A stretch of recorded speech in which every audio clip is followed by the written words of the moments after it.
Muy buenos días. Hoy nos convoca una de las principales actividades del Centro de Investigaciones, que es la divulgación a la comunidad universitaria de los resultados de investigación.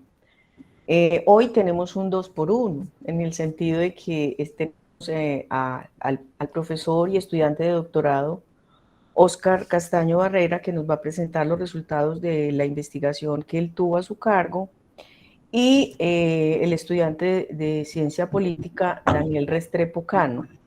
Nos están acompañando dos en una de las horas de las actividades de divulgación, porque tienen en común a su asesor, que es el profesor Germán Darío Valencia Agudelo. Entonces, bueno, les cuento, tenemos para esta actividad 1 hora y media, máximo 2, en donde ustedes las debemos aprovechar para presentar los resultados de las dos investigaciones, y posteriormente estaremos escuchando a las preguntas, anotaciones, inquietudes que puedan surgir. Entonces yo creo, Oscar, que podemos comenzar con la presentación de los resultados de tu investigación. Nido. Vale, perfecto. Bueno, habíamos hablado con Daniel de repartirnos de a 30 minutos cada uno. Bueno, la investigación que nosotros realizamos tiene una variedad de temas. Trataré de ser sintético y de que esto se pueda sacar con la profundidad y la claridad necesaria, porque pues no alcanzamos a ser tan profundos en la diversidad de temas que se propusieron. Entonces, nuestra investigación se llama Tensiones, dificultades y retos del proceso de reincorporación política colectiva de la exguerrilla FARC-EP 2012-2019, el Grupo de Investigación Hegemonía, Guerras y Conflicto y el Grupo de Derecho y Sociedad de la Facultad de Derecho y Ciencias Políticas.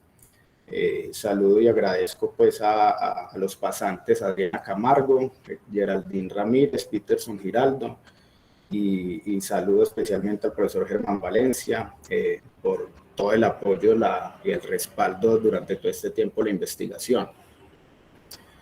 Bueno, esta investigación logró sacar, pues nos habíamos comprometido con un artículo de publicación académica, pero logramos pues como escribir 2 artículos, precisamente pues de 3 de los 5 temas que se comprometía.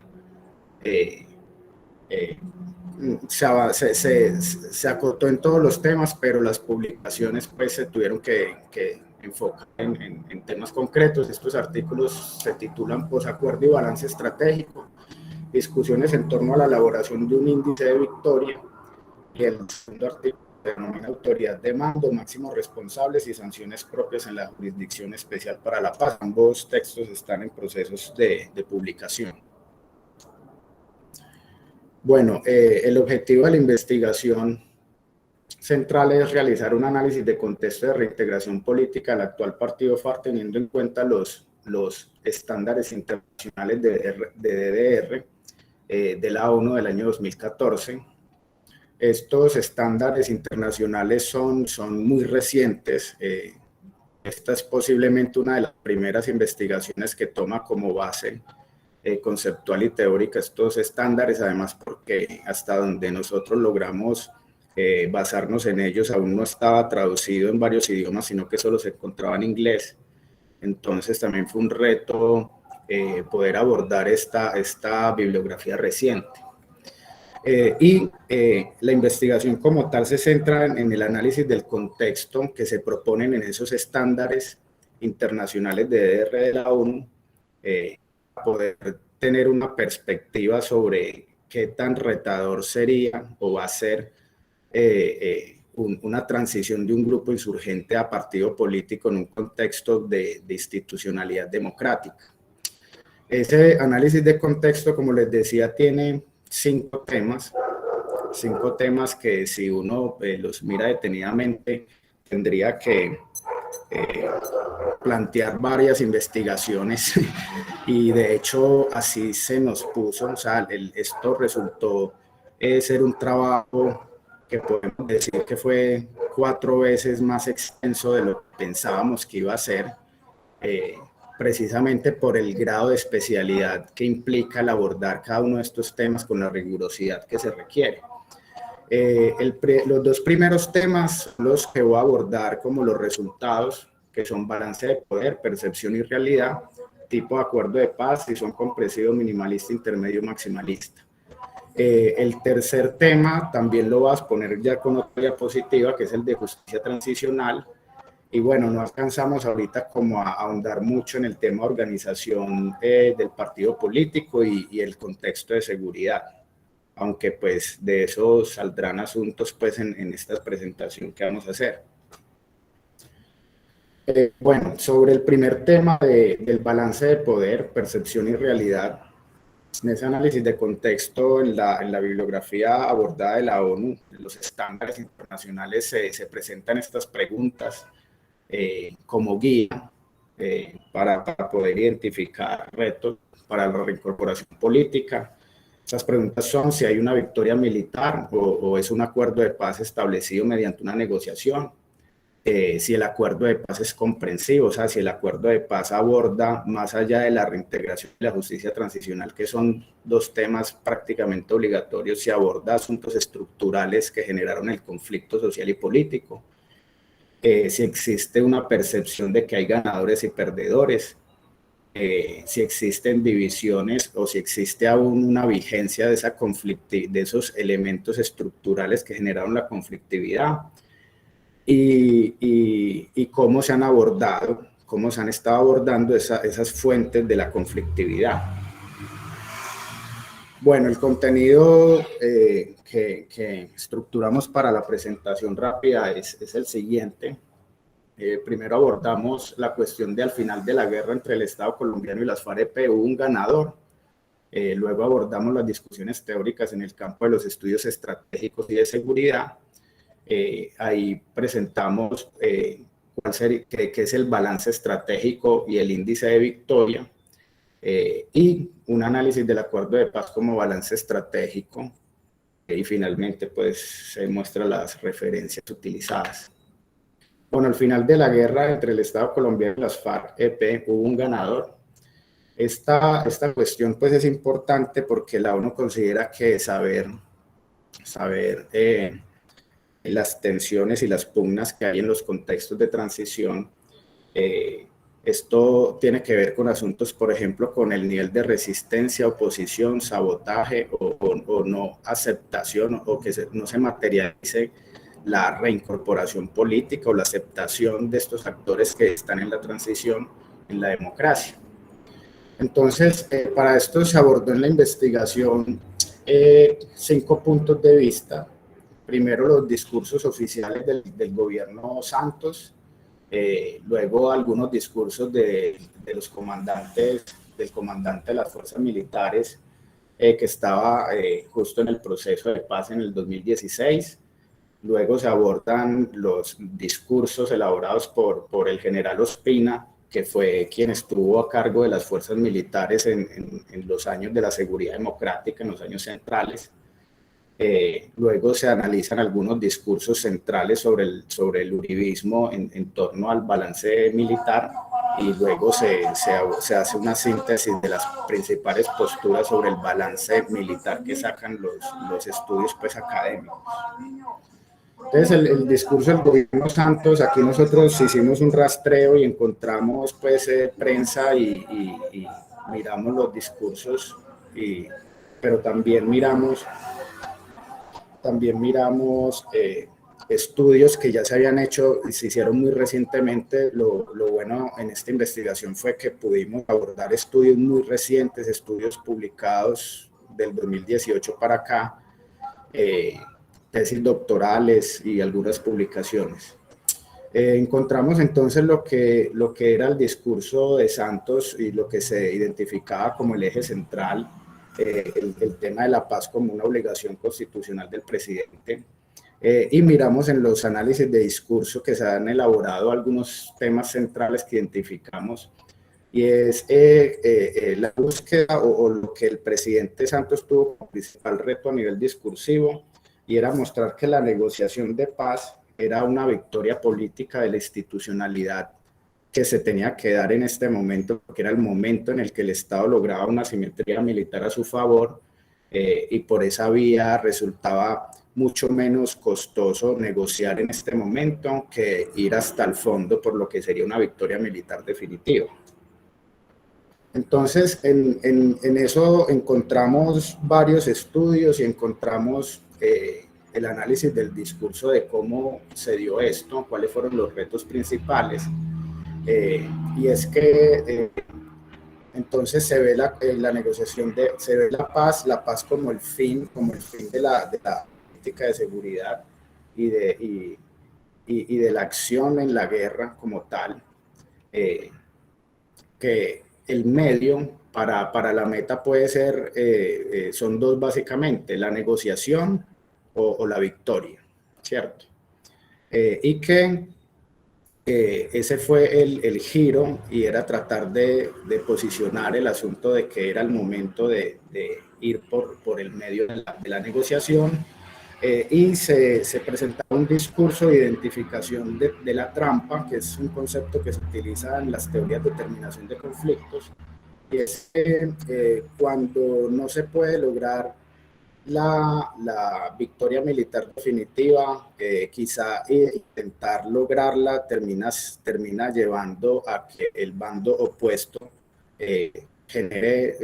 termine ganando la guerra, en términos de que esa profundización de la guerra puede llevar a profundas conmociones sociales y golpes de opinión que termine generando una corriente donde entonces la crítica se centre en los atropellos del aparato militar estatal, y esto ha llevado en la historia a coyunturas donde la victoria pasa de manos, ¿cierto? Esto se explicaba también en el discurso del gobierno mediante el concepto del alto costo que tiene la guerra a nivel humano, y es que la inmensa cantidad de la gran mayoría de las víctimas del conflicto armado han sido víctimas civiles, como lo muestran pues las cifras del Centro Nacional de Memoria, con 214.000 civiles víctimas frente a 46.000 combatientes. Y esta era la forma como se pretendía dar ese giro discursivo frente a la necesidad de ir por la vía de la negociación.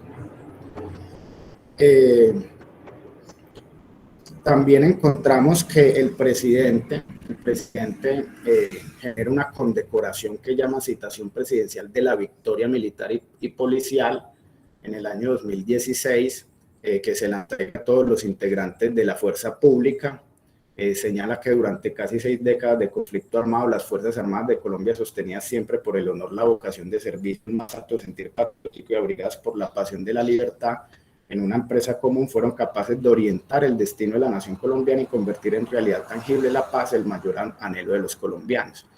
Entonces aquí vemos también cómo esa necesidad de matizar el discurso frente a los integrantes de la fuerza pública, y es decirles que ustedes ganaron la guerra, gracias a ustedes es que se puede negociar, ustedes fueron los que lograron esta simetría contundente que llevara a las FARC a pensar que era más rentable negociar que continuar la guerra. Entonces, de esa manera se da un asunto analíticamente muy interesante, y es que si bien la negociación es producto precisamente de la imposibilidad de una victoria definitiva, es necesario para lo que significa el honor militar y el lenguaje de los militares, posicionar ese concepto de la victoria de alguna manera para consolidar la idea de que el esfuerzo hecho no fue en vano, ¿cierto? Y también para consolidar la idea de que finalmente la negociación no es ningún tipo de, digamos, de entrega del statu quo y de la norma y del Estado y de la institucionalidad al oponente o al enemigo, sino que todo lo contrario, es un ofrecimiento que se le hace a la contraparte para que se sienta seducida a aceptar el marco vigente. Bueno, el militar Rodríguez, Pablo Rodríguez Barragán, en el 2016, en su discurso sobre esa condecoración, menciona un concepto muy importante, y es que las fuerzas militares y de policía lograron el punto de inflexión, es decir, ese punto en el que ya las FARC deciden, gracias precisamente a la contundencia de la política de seguridad y defensa, decide preferir la negociación, ¿cierto? Renunciando a sus máximos postulados en términos de entrega en la negociación, y más bien convenciéndole de que luche por ellos ya por la vía legal, aceptando el marco. Ya cuando miramos los estudios de Carlos Ospina, esta investigación nos implicó algo muy interesante y pues novedoso para nosotros, y era que teníamos que entrar al terreno de los estudios especializados en la guerra, que llaman estudios estratégicos, que es un subcampo dentro de los estudios de seguridad y defensa. Estos son propios de las escuelas militares, y la jerarquía militar colombiana pues suele estudiar estas carreras en los Estados Unidos, pues en el exterior. Y ahí es de donde nos pareció como relevante mirar cuál era la percepción de estos militares, que también tienen un perfil, una faceta pues académica de hacer investigaciones y escribir libros y artículos.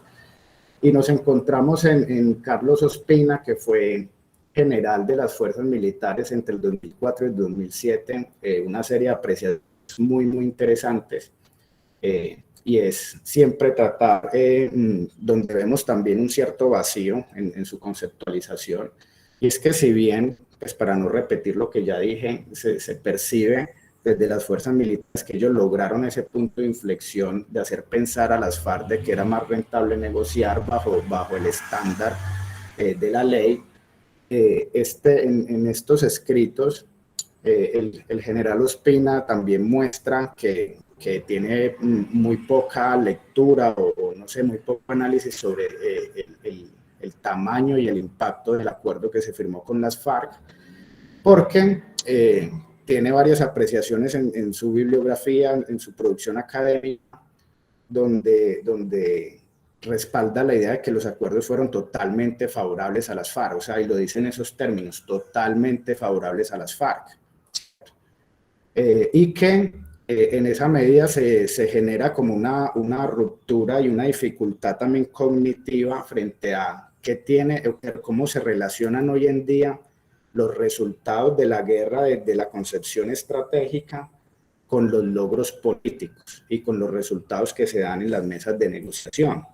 Y ahí es donde el general Ospina muestra y empieza a darnos pistas de que hay unos vacíos frente a esa conceptualización del balance estratégico en los estudios estratégicos, y que vamos a ver que otros autores que abordamos a nivel internacional pues también están dando ese debate y se dieron cuenta de que eso es una dificultad hoy en día para lo que representa la institución y el oficio del militar.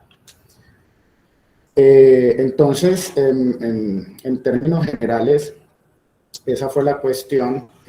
También hay un asunto interesante, y es que se empieza a posicionar esa idea de que, bueno, ¿qué fue?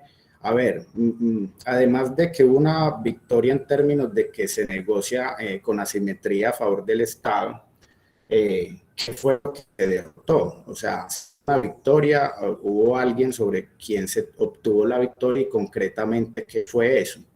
Entonces, de aquí se excluyen los conceptos pues, de aniquilación, pues porque hubo una negociación, y de rendición, no hubo rendición. Eso también ha sido aceptado por parte de las fuerzas militares, ¿cierto? Entonces, en esa búsqueda y en ese análisis que se hacen, lo que tratan de expresar es que lo que realmente se derrotó, por un lado, pero por otro lado también se dice es que no es que se haya derrotado, sino que pues fracasó más por cuestiones propias del aparato, y fue el plan de guerra de las FARC. El plan de toma del poder de las FARC fue lo que fracasó, fue su estrategia. Y los militares señalan, no, nosotros derrotamos el plan estratégico de las FARC, nosotros fuimos los que lo hicimos fracasar. Y el modelo de guerra de las FARC entonces lo muestra Aguilera, básicamente pues como se ha conceptualizado a partir de entrevistas que hizo Aguilera en una investigación a desmovilizados de las FARC, de mandos medios de las FARC, con una visión táctica, una operacional y una estratégica, que es la superior, que consistía en fomentar la guerra de guerrillas con expresiones de poder local, de ahí tratar de transitar hacia una guerra de movimientos con un equilibrio dinámica de fuerzas, que significa un despliegue de grandes unidades, un copamiento territorial, ya la formación de un ejército y ampliación de zonas de retaguardia.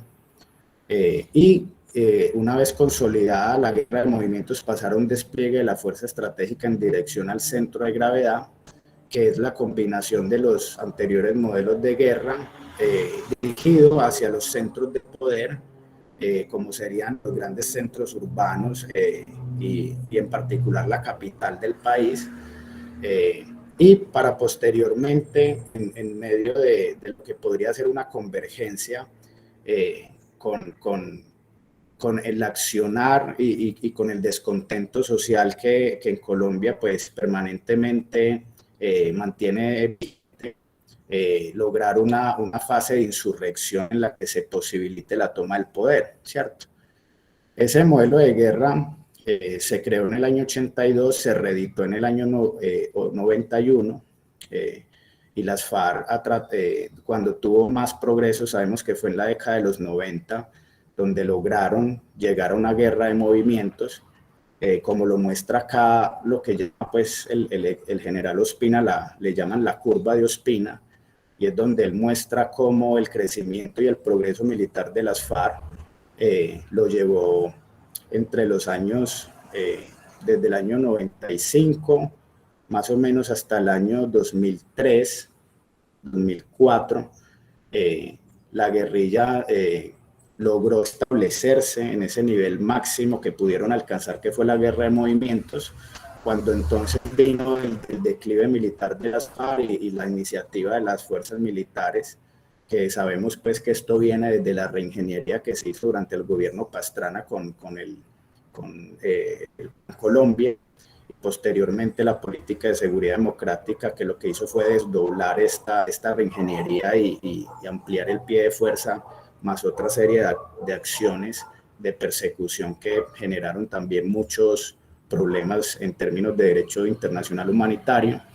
Y así el accionar de la guerrilla, cuando llega el año de la negociación en el 2012, se encuentra otra vez en su fase primigenia, pues en la guerra de guerrillas, operando con unidades guerrilleras reducidas y sin capacidad y sin haber podido desarrollar las cuestiones fundamentales que en la bibliografía académica se señala en torno al éxito guerrillero, que tiene que ver con el desarrollo de capacidad de fuego antiaéreo, poder repeler las fuerzas aéreas pues, del Estado, lograr urbanizar la guerra, ¿cierto? Esto lo dice Skopol, las revoluciones exitosas logran urbanizar la guerra en cierto momento. Las FARC pues tuvo expresiones de ello, pero no logró consolidarlo. Y las crisis político-militares, que no sé, una forma de decirlo es, no sé, lograr generar un sector disidente al interior de las fuerzas militares que permita que el aparato se debilite y se divida, ¿cierto? Entonces estos factores aquí no surgieron, y por eso se puede hablar de que las FARC, en cuanto a lo que podría ser en términos comparativos un modelo de guerra o de guerra revolucionaria por la toma del poder, pues en ese sentido fracasó. Entonces hay una percepción del sector uribista, básicamente, bueno, la más importante que encontramos, que era la que se le daba más análisis e importancia, es la idea de que Santos fue un traidor de la fuerza pública y que la debilitó, ¿cierto? Y nosotros pues hicimos la búsqueda, encontramos pues buena información. Esto es importante pues tenerlo en cuenta. Nosotros vimos que es una falsa hipótesis, debido a que la reducción de la ofensiva militar del Estado realmente comenzó durante el gobierno Uribe, más o menos en el año 2006. Y esto lo demuestra la información que dan las mismas fuerzas militares, información del Centro de Operaciones del Ejército, el SICOE. Dice, la desaceleración de la ofensiva militar más bien es resultado de antes del inicio del proceso de paz del 2012. El punto más alto de la ofensiva militar es en el 2005 con 977 operativos. Para el año 2006 fueron 720 los operativos militares y así sucesivamente. Los operativos fueron cayendo y decreciendo, y también encontramos algunos argumentos, y es que el enemigo se volvió más invisible y más difícil de golpear, y, también, y bajo la lógica de que las FARC corrieron mejor dicho, se refugiaron aún más en las zonas fronterizas, y esto dificultó mucho más la realización de operaciones militares. Bueno, estudios académicos señalan varias hipótesis pues muy genéricas. Hay unas que señalan, bueno, hubo una victoria estratégica, ¿cierto? Cuando dicen victoria estratégica, están hablando literalmente del combate de lo que era el proyecto político-militar de las FARC. También se habla de que, bueno, fue una victoria, pero que no fue limpia de conductas ilegales, y que eso pues hace que no podamos hablar de que el Estado ganó una guerra, sino más. También hay otras hipótesis que señalan que hubo muchos otros factores que influyeron en el fracaso del plan estratégico de las FARC. También hay unos que señalan que, bueno, lo que fracasó simplemente fue el método armado del proyecto político revolucionario. Hay otras hipótesis que señalan que, bueno, la negociación representó fue un triunfo de la institucionalidad democrática y la Constitución del 91, que lo que hace es conducir hacia un escenario de mayor pluralismo político. Otras publicaciones a mí me parece que son de gran importancia, y es que señalan es que con la negociación de paz y con la agenda de negociación lo que vuelve a emerger es la discusión sobre el déficit de la construcción del Estado moderno en Colombia, sobre todo en materia de desarrollo rural y el tema de cultivos de uso ilícito. También en el tema de garantías de participación política de la oposición. Y también se dice que en la bibliografía académica, pues que la negociación lo que logra finalmente es profundizar los valores del derecho internacional, de los derechos humanos y del DIH, o sea, esa visión cosmopolita liberal de la institucionalidad internacional que defiende los derechos humanos, y que eso es muy interesante porque además el acuerdo de paz permite ingresar con paradigmas como el de la paz republicana y el de la paz postliberal, e incluye nuevos movimientos sociales. Entonces, de alguna forma también fue un posicionamiento a nivel de lo que es el debate internacional sobre construcción de paz, un posicionamiento en miras a una modernización mayor. Bueno, entonces las discusiones del campo, y se me va a acabar el tiempo, no he llegado a la justicia transicional. Bueno, nosotros encontramos acá que para hacer ese balance estratégico, porque más allá del discurso de lo que digan los actores, nosotros tratamos de hacer eso desde el ámbito especializado, y encontramos pues que hay más o menos estas 6 formas de uno ofrecer un balance estratégico. De esas 6 nosotros nos quedamos con las 2 últimas y profundizamos en ellas.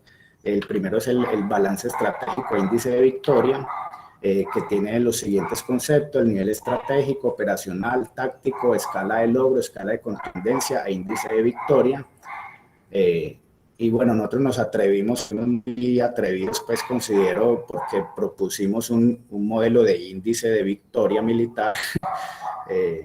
No es que nos apasione pues la guerra y nada de eso, sino que vimos la necesidad como hacer una especie de lectura o de índice que permitiera una lectura como matemática de, bueno, donde los militares pueden ubicar con mayor precisión el resultado del fin de una guerra.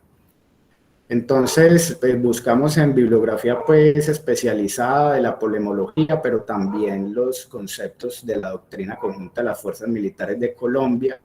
Encontramos pues que el nivel estratégico es el nivel más amplio de la política de la guerra, y es mirar cómo se hace converger los distintos componentes para lograr esencialmente fines políticos. O sea, los militares insisten mucho en que lo que ellos buscan con su trabajo es lograr objetivos políticos, no simplemente obedecer órdenes, sino que esas órdenes que se le dan tienen que ir en dirección a un fin político. La parte operacional, que es la planeación de las campañas militares, por ejemplo, la campaña Espada de Honor, ¿cierto? Que, por ejemplo, estas campañas que están direccionadas, por ejemplo, a derrotar al Frente 15 y al 32 que operan en la región tal, entre los departamentos de Risaralda y Chocó, por poner pues como un ejemplo hipotético. La parte táctica, que ya es la parte como tal en terreno de los combates. Entonces los militares dicen que eso hay que evaluarlo, o sea, para usted mirar el tema de la victoria y de bueno, qué se logró después de una guerra, usted tiene que mirar esas tres dimensiones. Esto está pues estudiado hasta cierto punto. Entonces también encontramos otros autores que dicen, bueno, eso usted lo tiene que cruzar con una escala de logro que contiene las tres dimensiones de la guerra. Y la escala de contundencia. Entonces, ¿cómo te diría, profe Germán? Esta ecuación, ¿cómo se dice? O sea, esto lo hicimos Sí, como esta ecuación.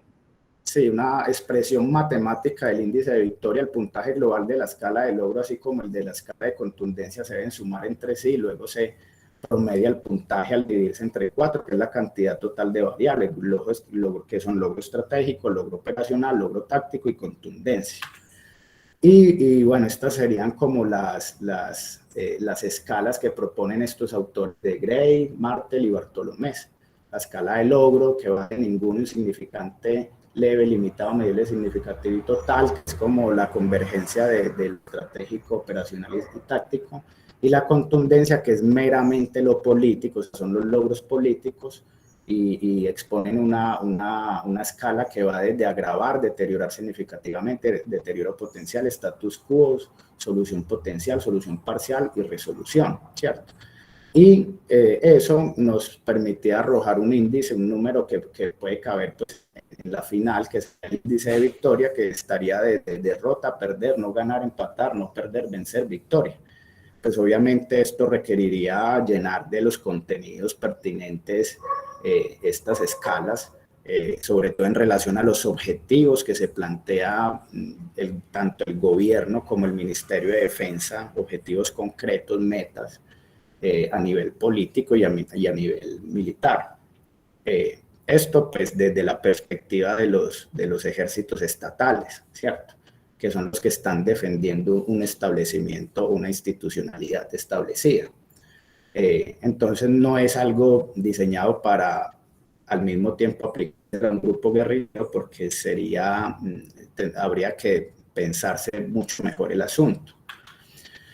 Bueno, entonces hay muchas críticas al índice de victoria, y es que definitivamente en las guerras de la actualidad hay una escisión entre los logros políticos y la acción militar, sobre todo por esa pretensión doctrinaria del discurso antiterrorista que señalan los militares. Esto nos ha puesto en un terreno difícil, porque nosotros como militares hoy en día ya no nos identificamos como inmersos en una guerra como tal, entonces no hay un marco que nos permita a nosotros identificar la guerra como un método para lograr fines políticos, porque entonces no es una guerra, ya no es una guerra, ya son operaciones contra el terrorismo, ¿cierto? Y eso lo dicen desde las doctrinas norteamericanas. Entonces hay una gran crítica sobre todo este asunto.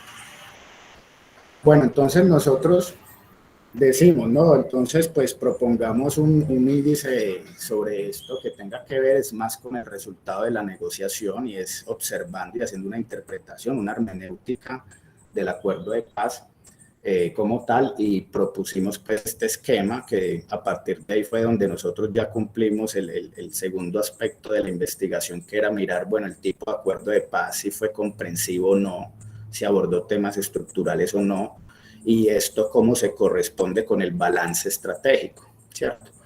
Entonces nosotros proponemos lo siguiente, nosotros decíamos, bueno, el acuerdo de paz, luego de leerlo, analizarlo, porque pues toca releerlo bastante, se puede decir que eso se puede sacar un balance estratégico a partir del orden institucional y de los estándares internacionales de peace building, pues donde también entra el tema de la justicia transicional. Entonces nosotros encontramos que el acuerdo se puede leer a partir de estos márgenes o de estos límites superior e inferior y que está atravesado por un asunto de estándares internacionales. Esto ya no alcanzo a explicarlo, pero más o menos de la metodología que nos permitió hacer esta lectura del acuerdo es esto. Esta medición se hace en 3 mediciones para lograr sacar un balance estratégico a partir de la hermenéutica del acuerdo. Primero, la medición de la distancia entre el marco constitucional previo al fin de la guerra y lo que se pactó en el acuerdo de paz, incluyendo los controles de constitucionalidad de las Cortes. Segundo, la medición de la distancia entre lo que se firmó en el acuerdo de paz y lo que cada parte tenía entre sus aspiraciones políticas para el país. Y tercero, la medición de la distancia entre lo que se pactó e implementó jurídicamente en materia de víctimas y los convenios de Ginebra y el Estatuto de Roma, y la eficacia de los mecanismos pactados para tal fin, identificando los aportes y tensiones en la actuación de los victimarios. Que eso también arroja claves sobre el balance de poder. Y ahí es donde la presentación sobre justicia transicional, pues que es el otro texto que logramos realizar, trata el tema del trato diferenciado a la fuerza pública y del tema de la responsabilidad de mando como los temas que acaparan buena parte de las discusiones entre los especialistas. Bueno, entonces, ¿cuál es el balance que nosotros sacamos? La lectura, tanto balance estratégico como interpretación del acuerdo como tal. Nosotros señalamos que, bueno, el balance es un punto medio asimétrico a favor del Estado colombiano. En otras palabras, no hubo victoria definitiva del Estado y las Fuerzas Armadas y de las Fuerzas Armadas, ni rendición de las FARC. El balance estratégico favorece al Estado colombiano en cuanto a logros políticos, operativos y tácticos. En síntesis, se negoció bajo los términos del marco institucional colombiano.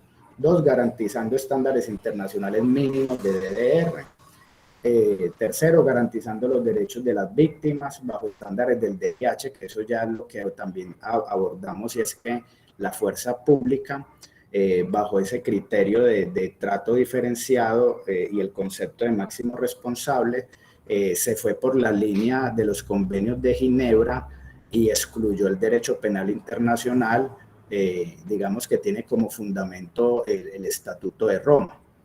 Y las experiencias de tribunales internacionales de posconflicto. Entonces, eso es un asunto que es bastante interesante y muy crítico y muy complejo. Bueno, me dio solamente para exponer uno de los logros pues, de la investigación, pero los textos pues, serán publicados próximamente, están en evaluación en este momento. Bueno, dejo el espacio para preguntas o para que exponga de una vez Daniel. Muchas gracias. No, yo creo, Oscar, que las preguntas después. Yo creo que Daniel puede continuar. Daniel, Hola, buenos días. Voy a sí, buenos compartir días. pantalla.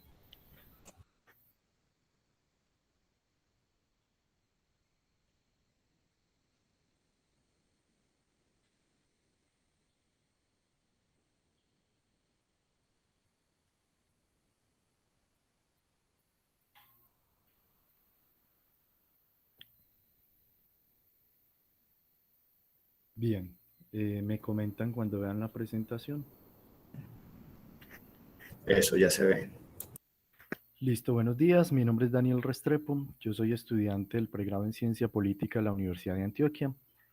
Y esta presentación trataré de hacerla en 20 minutos se titula Democracia Participativa y Planeación del Desarrollo en los PDET. PDET significa Programas de Desarrollo con Enfoque Territorial. Bueno, esta investigación es producto de una investigación mucho más grande desarrollada por el Instituto de Estudios Políticos. El proyecto grande se denomina Balance sobre los avances, dificultades y retos en la construcción de la paz territorial. El caso de Antioquia. Es desarrollada por el Grupo de Investigación Hegemonía, Guerras y Conflictos, con el investigador principal, el profesor Germán Valencia, y yo participé en esta investigación por medio de la convocatoria Joven Investigador UDA. Bueno, mi función dentro de este proyecto fue acompañar las labores del proceso de investigación, donde hacían parte el profesor Germán, el profesor Adrián, el profesor Oscar. Asistí a las reuniones de trabajo, donde se definía la metodología de la investigación. También apoyé labores de recolección de información, revisión de diversas fuentes de información. Y como resultado final de esta parte de los PDET, sacamos un artículo publicado en la revista Campos de Ciencias Sociales de la Universidad Santo Tomás de Bogotá. Bueno, la metodología de investigación fue cualitativa y tuvimos dos técnicas para la recolección de información. Por un lado, hicimos una revisión documental sobre informes públicos y privados, o sea, del gobierno, de las agencias del gobierno y de ONGs, que nos dieran información suficiente sobre los PDET y su implementación en Colombia y en Antioquia. Entonces revisamos textos de la ART, que es la agencia del gobierno encargada de implementar los PDET. Revisamos textos de la Fundación Paz y Reconciliación y de la Fundación Ideas para la Paz, que le han hecho bastante seguimiento a la implementación del acuerdo y han hecho estudios sobre los PDET. Y también revisamos los documentos derivados de esos ejercicios de participación, que son estas tres siglas que más adelante se las explico, son del nivel veredal, del nivel municipal y del nivel regional. Revisamos de esos documentos qué fue lo que la gente priorizó para el desarrollo de sus territorios. Y en segundo lugar, hicimos entrevistas a funcionarios públicos, sobre todo la ART, que acompañaron el proceso de participación, y a ciudadanos que estuvieron también participando en esas jornadas. Bueno, primero que todo, explicarles que los PDET, ¿de dónde vienen los PDET? Tenemos el Acuerdo Final para la Paz, que tiene 6 grandes puntos. El primero de ellos es la reforma rural integral. Dentro de la reforma rural integral se encuentran los PDET, Programas de Desarrollo con Enfoque Territorial, que fueron reglamentados en el Gobierno Santos en el año 2017 por medio del Decreto 893. ¿En qué consisten los PDET? En una jornada de participación de las comunidades más afectadas por el conflicto armado. Y esas jornadas de participación se desarrollaron en 3 momentos: en una fase veredal, luego en una fase municipal, luego en una fase subregional. La fase veredal se escogían, las comunidades escogían líderes o representantes para pasar a la fase municipal, y de la misma manera a la fase subregional, y finalmente se construyen unos documentos llamados Planes de Acción para la Transformación Regional, que son 16 documentos de 16 subregiones. Ya enseguida les muestro el mapa. La idea con esos documentos es implementar esos proyectos a 10 años. Son proyectos priorizados por las mismas comunidades. Inicialmente se tenía proyectado 10 años, pero en el decreto, y hay un COMPES que regula también la financiación del PDET y la organización de los PDET, donde se habla de 15 años. Así que inicialmente se tenía propuesto la ejecución de los proyectos a 10 años, pero hoy en día se habla de una ejecución a 15 años.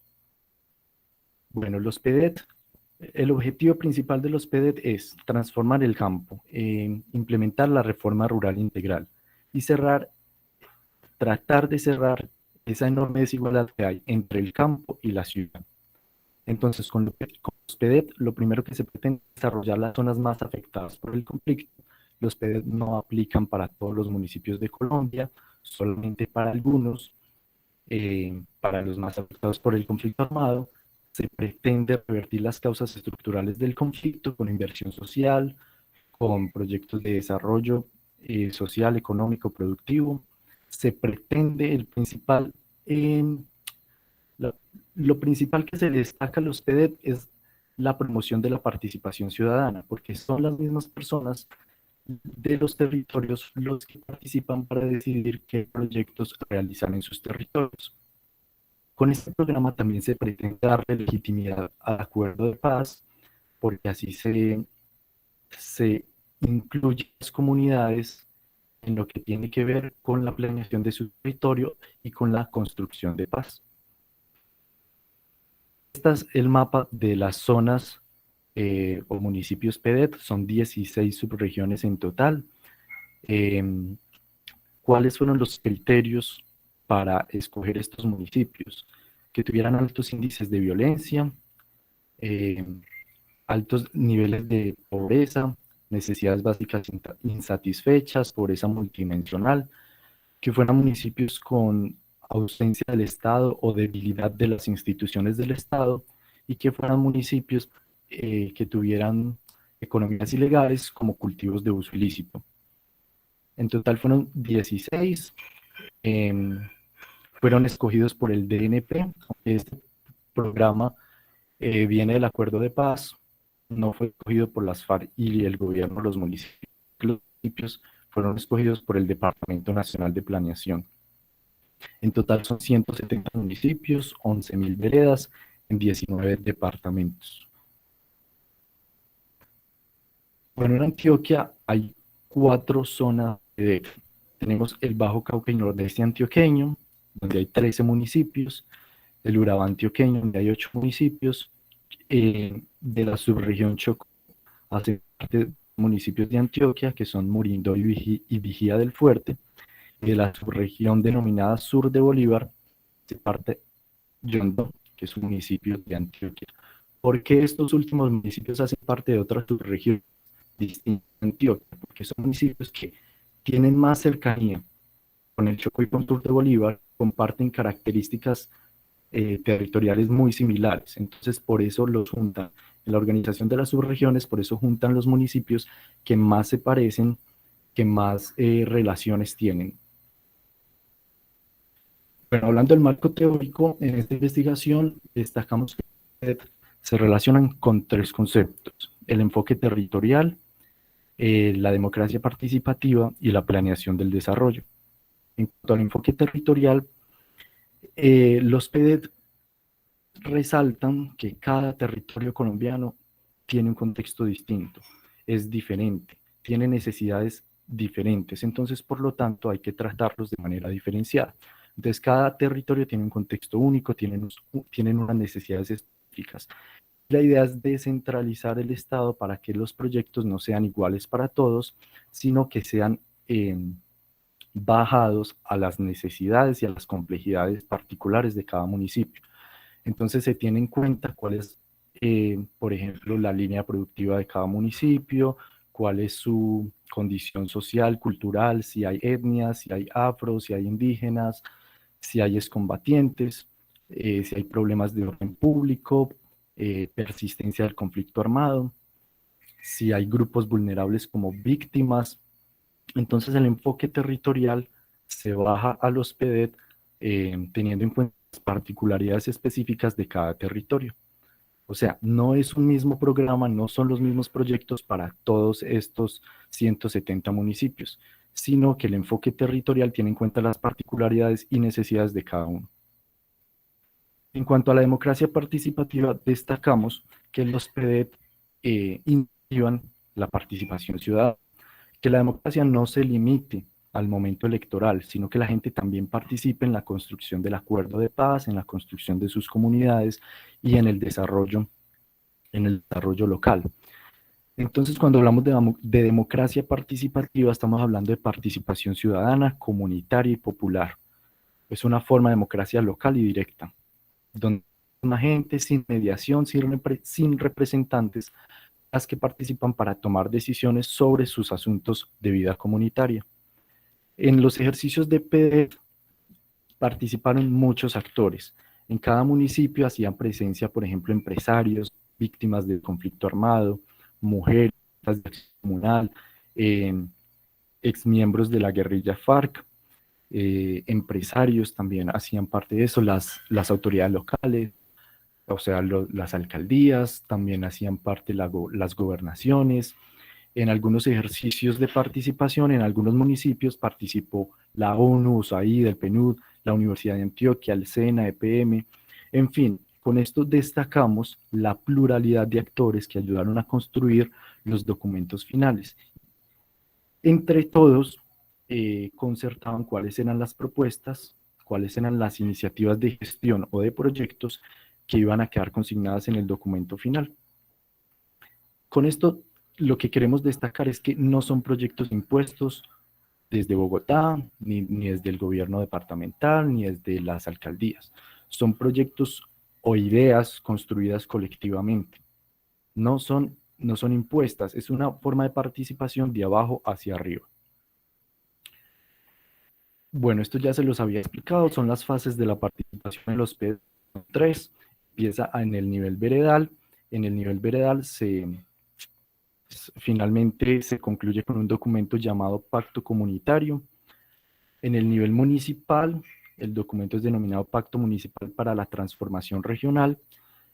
Y en el nivel subregional, que es el que incluye a todos los municipios de la subregión, el documento final se denomina PATR, Plan de Acción para la Transformación Regional.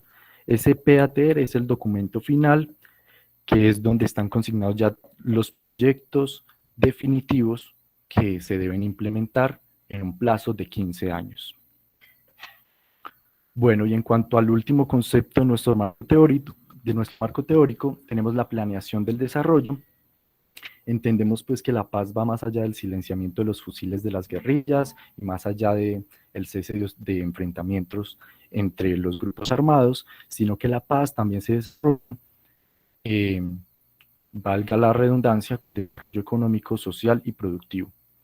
En la planeación del desarrollo, pues ya les expliqué que son las mismas comunidades las que hacen un diagnóstico de sus necesidades, de lo que quieren para sus territorios y toman decisiones, priorizan proyectos entre todos durante diferentes mesas de participación, dicen cuáles son las iniciativas que quieren que se desarrollen, donde el Estado, el gobierno colombiano va a invertir y va a desarrollar esos proyectos.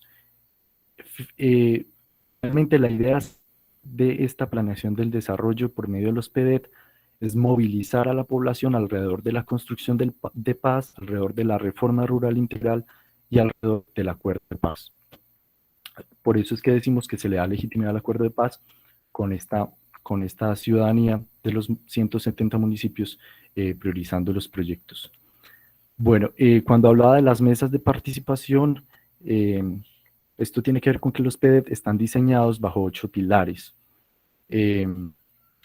por medio de los cuales ellos se piensan los proyectos, pero que tengan relación con estos 8 temas.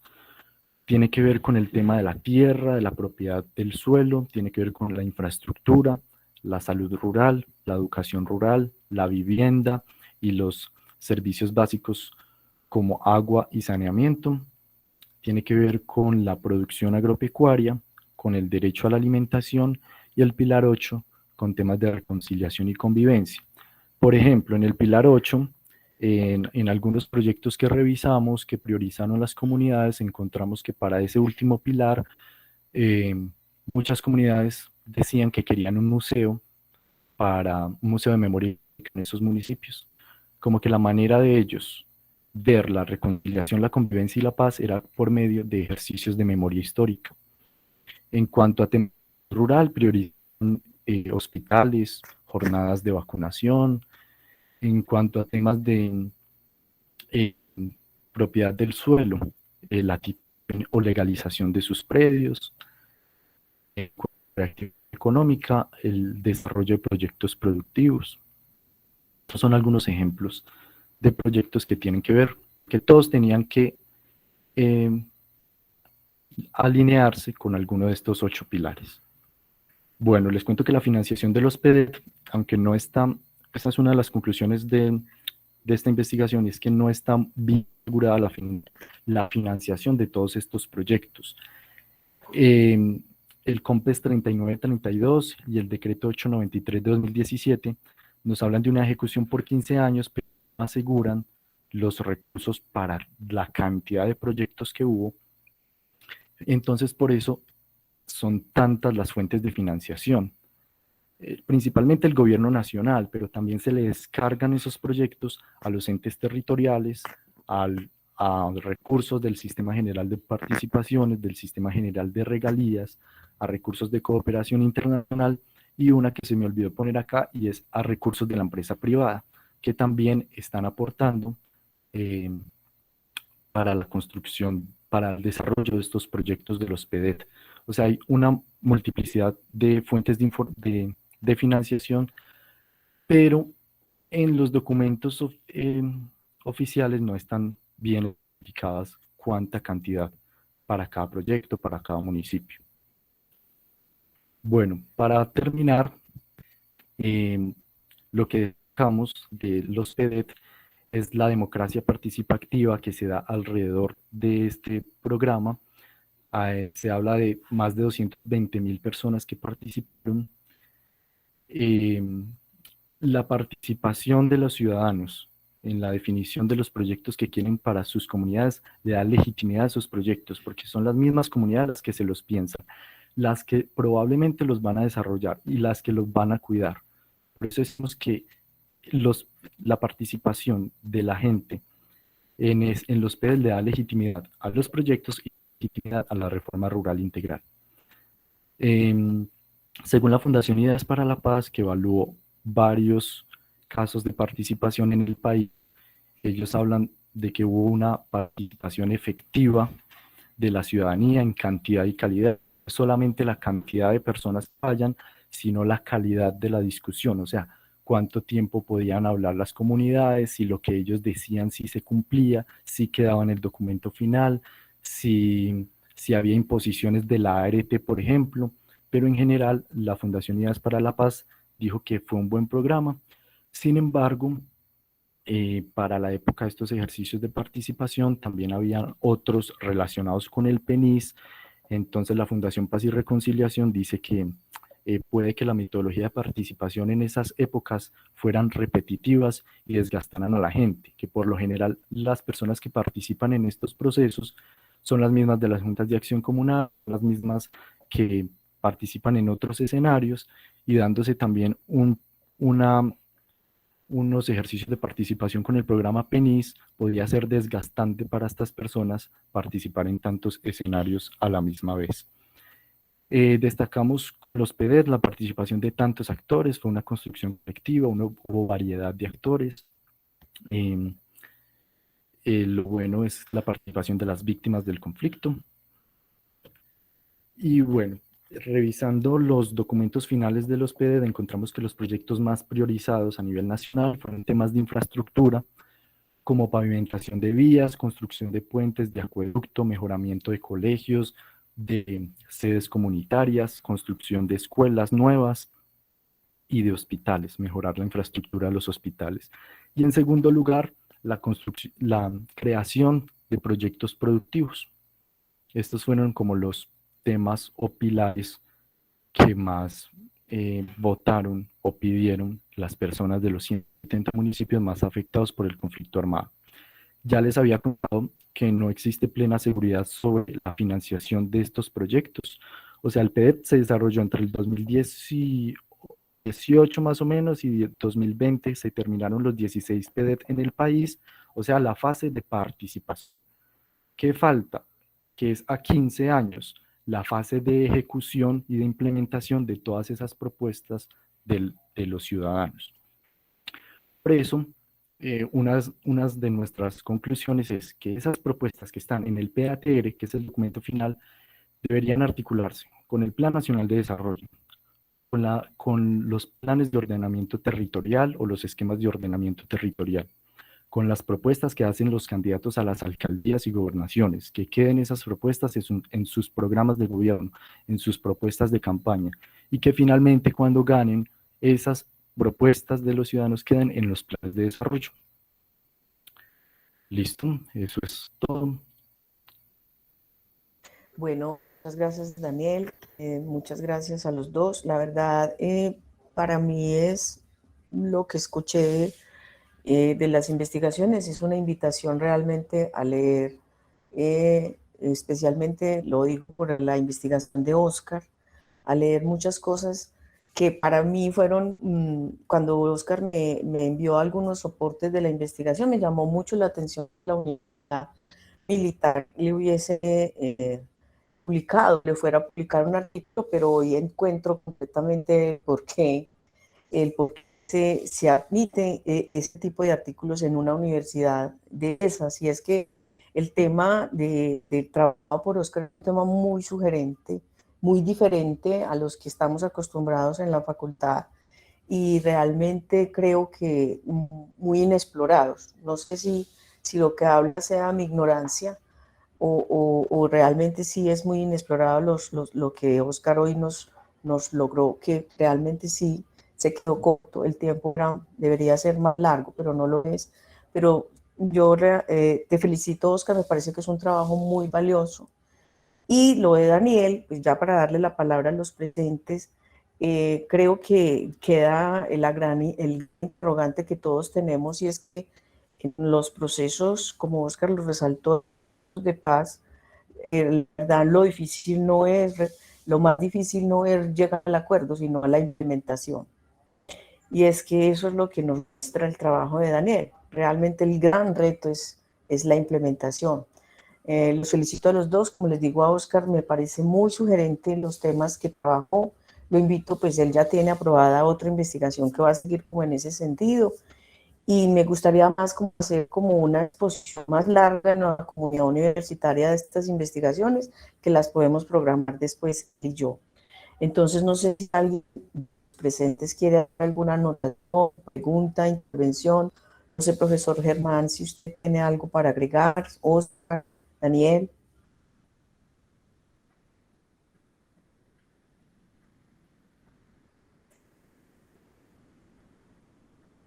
Bueno, parece que no hay más inquietudes. No sé, el profesor Germán. Adelante, profesor. Mm, Bueno, buenos días. Muchas gracias, profesora Lina, por habernos dejado hacer esta exposición en medio de este aislamiento que tenemos. Muchas gracias por haber sacado el tiempo, por escuchar el trabajo que se tiene. Hay un grupo de personas, no solamente el trabajo de Oscar, sino también de otros estudiantes del pregrado en ciencia política. Adrián que está trabajando, Peterson que también, Geraldine, que son personas que están vinculadas también al proyecto de investigación y que en estos momentos están enriqueciendo. Yo creo que esta es una buena forma de mostrar sinergias que hay entre un grupo de investigación. Sé que ustedes de la facultad y de la Facultad de Derecho y Ciencias Políticas y el Centro de Investigación están tratando de hacer un trabajo muy coordinado y de apoyar todas estas iniciativas. A mí me alegra mucho. Realmente, profesora, que desde la Facultad de Derecho estén haciendo este esfuerzo, un esfuerzo por apoyar a estudiantes a los cuales se les brinda todas las posibilidades que tienen que participen en los grupos. También actividades independientes como las que hacen los profesores. Oscar, por ejemplo, en este trabajo está mostrando que no tiene todo que pasar por el nivel central y que muchos de los trabajos se pueden hacer desde acá, desde abajo, y con esfuerzos de los que saben y conocen qué están haciendo los profesores. Entonces, es un agradecimiento más por este trabajo y ese esfuerzo que desde el Centro de Investigaciones están haciendo por apoyar estudiantes de pregrado, de maestría y de doctorado como Oscar para hacer investigaciones que de otra manera sería muy difícil a realizarlas. Y como dice usted, sobre temas en los cuales es relativamente nuevo y esto se debe a varios factores. El primero es que en la ciencia política es un área nueva en Colombia, es de las ciencias más jóvenes, va a cumplir ahora dentro de 3 años pues los 20 años. Dos, a que los trabajos en paz realmente en nuestro país se inauguraron en el 94, 95 con el trabajo de Bejarano y otros, pero apenas estamos construyendo este tipo de las investigaciones académicas y científica sobre la paz en el país, y creo que esto es importante hacerlo. Y tres, porque el hecho de las FARC haberse desmovilizado y la manera como lo han hecho nos han abierto un campo de trabajo muy amplio en diversas investigaciones que podemos hacer. Yo creo que esto es una de las grandes consecuencias que ha tenido la desmovilización de las FARC, y fue abrirnos la posibilidad de que esa caja negra que era las FARC y que eran los grupos armados nos lo estén mostrando, pero también el tema de la paz y hablar sobre todo desde esta naturaleza. Si las FARC no se hubieran desmovilizado, este trabajo hasta sería mirado muy raro, ¿cierto? Pero el hecho de haberse desmovilizado nos abre la posibilidad mucho de la investigación científica. Entonces, quiero simplemente decir eso, agradecer nuevamente y a todos los que están hoy presentes acá por haber venido a escuchar a Daniel y a Oscar. No, profe, muchas gracias a ustedes. No, la verdad, en la facultad nosotros estamos empeñados en apoyar precisamente a quienes quieren investigar. Muchas veces quienes quieren investigar no lo pueden hacer es por la parte de la universidad, de cosas burocráticas, pero creemos que todos tendrían mucho que decir. Y la verdad, ese apoyo ha sido defraudado. Es un apoyo muy importante y muy bien aprovechado. No sé si alguien más quiere anotar algo, preguntar, decir. No sé si Oscar tiene algo más que agregar, o Daniel, o damos por terminar entonces esta divulgación. Profe, no, yo también quiero pues como resaltar este tipo de política que está desarrollando la facultad, porque pues esto viabiliza mucho que muchos podamos investigar por fuera de los grandes marcos pues tradicionales de la universidad, no por fuera sino dentro de ellos, ¿cierto? Pero pienso que es una apuesta muy democratizadora al interior de la universidad. Y que esto hay que verlo como algo que ha irrumpido, ¿cierto? Como una estrategia que ha irrumpido y que está siendo muy interesante y de mucho provecho pues para todos los miembros de la comunidad. Entonces, agradecer eso, profesora Lina, pues, y a todos los que han trabajado para que más gente en la facultad podamos realizar investigaciones. Así es. Bueno, entonces, si no tenemos nada más, les agradezco mucho.